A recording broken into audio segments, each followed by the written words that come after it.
Hello, this is Megan Bird. I am doing a presentation of the historical events and historical progression of ELL education.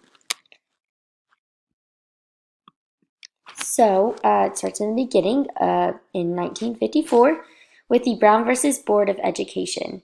So, this case, the Supreme Court called for the desegregation of schools. And this is great news because it allowed all children to learn together. However, it ran into some problems. Because there was no help for ELL students, they were just thrown into a new learning environment where they were not supported. And in the Crawford book, um, he states, submerging them in mainstream classrooms designed for English background children meant unequal opportunities to succeed. Our next order of business is the National Defense Education Act. This happened in 1958, and it provided funding for education at multiple levels and promoted programs for English language learners. This gave English language learners a way to get the help they needed in order to succeed further in their education by giving them an actual program to guide them.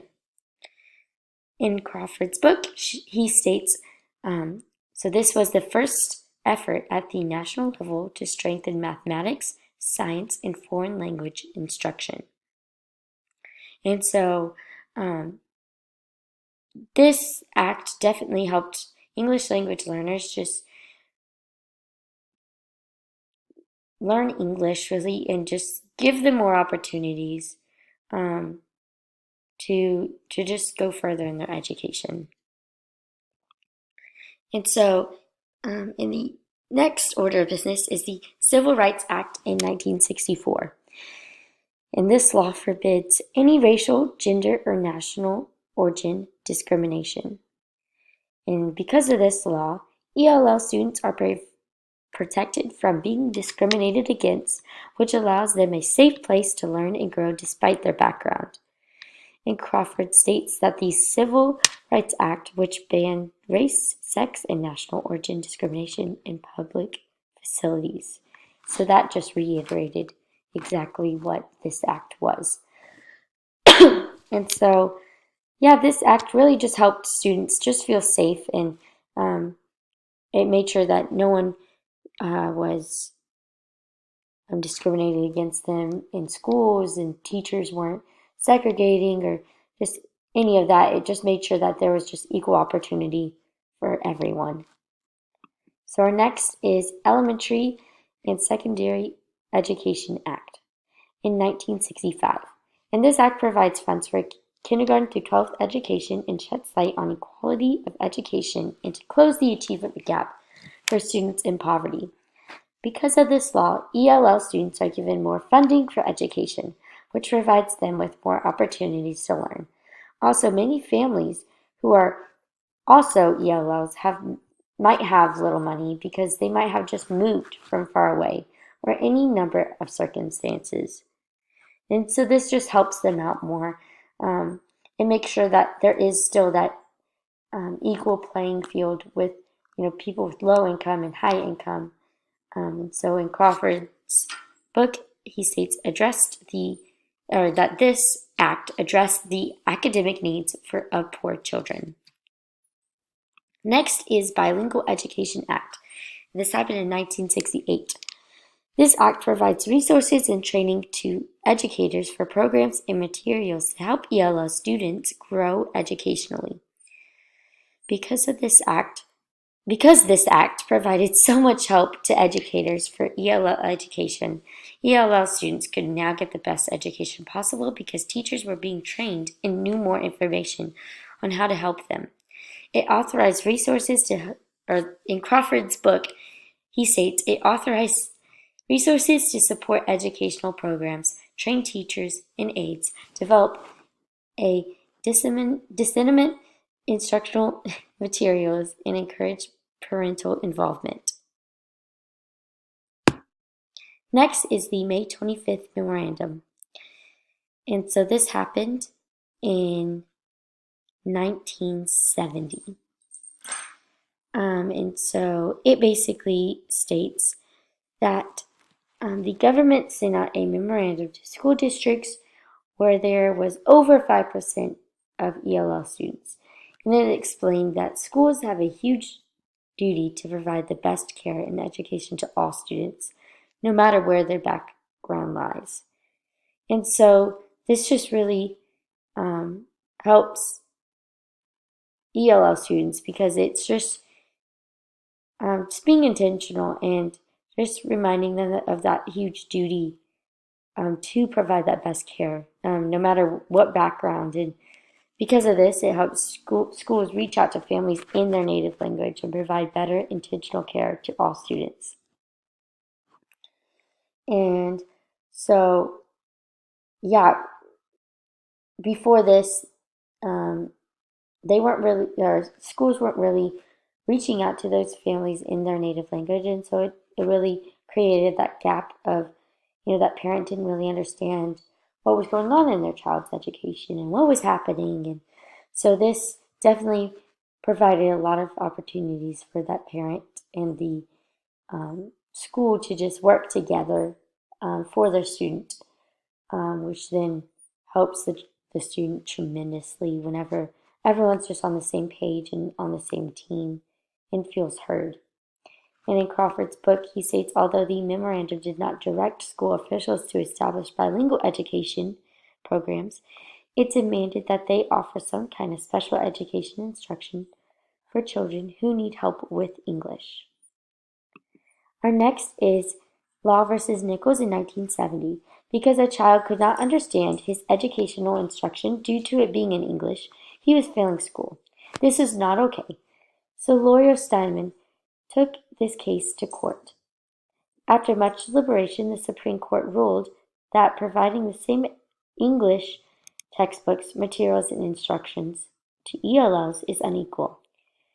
And ELLs cannot be expected to perform at the same level of education as a native English language learner, or as a native English learner, if provided the same English materials, which is why this case opens many doors and provides a way for ELL students to enhance their learning and benefit from instruction. And Crawford states, sink or swim is no longer acceptable.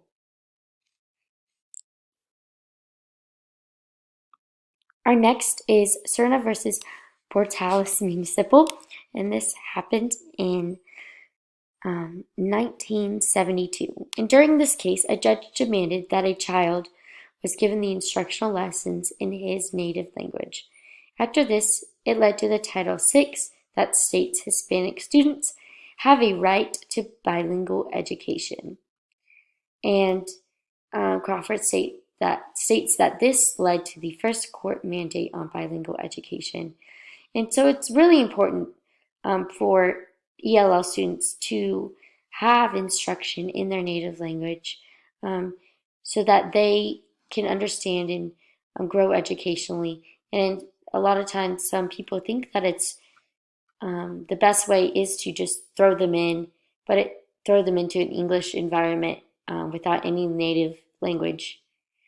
However, this does damage them, and so that's why it's important to just take it slow and start with their native language until they feel comfortable. So our next is Rios versus Reed. And so this happened in 1977. And in this case, a judge ruled that Patchogue, Medford, New York school districts provided a mediocre system for bilingual education with no real bicultural education. Because of this case, it shed light on many other districts with the same problem, which then started to help ELL students be provided with the best education possible. And Crawford states it cannot be allowed to compromise a student's right to education before proficiency in English is obtained. And so during this, the school districts in this New York area, they just really didn't give the best education to the ELL students. They didn't even give them instruction in their native language, and they just threw it together. It was more like ESL, which is so different than ELL, and so Um, they just weren't giving it their all and providing those ELL students with the best education they could give. And our next is US versus Texas. And this happened in 1981. And in this case, schools in Texas not are in this case, schools in Texas did not hold on. I'm sorry, I had a typo here. Um, Here we go. So, in this case, schools in Texas continued to segregate Mexicans or in Mexican schools, but also pay no respect to their culture as well. They were very disrespectful through language, culture, and even heritage. They didn't really take on um, just that loving and accepting um, education and um, that other schools in the U.S. were providing, and so this is why this came into the light. And so, in this case, the judge then assigned bilingual education throughout Texas education, which then Texas revisited the case in stating Texas legislature has recently um, put together a big law for bilingual education. So they were just kind of saying that they were doing that, and they kind of went back and forth with this case with Texas and the judge. And so Crawford stated, vilified the language. So this quote is pertaining to the case and what Texas was doing. So they vilified the language, culture, and heritage of these students with grievous results. So it definitely hurt them, especially when they weren't using their or respecting their heritage and culture.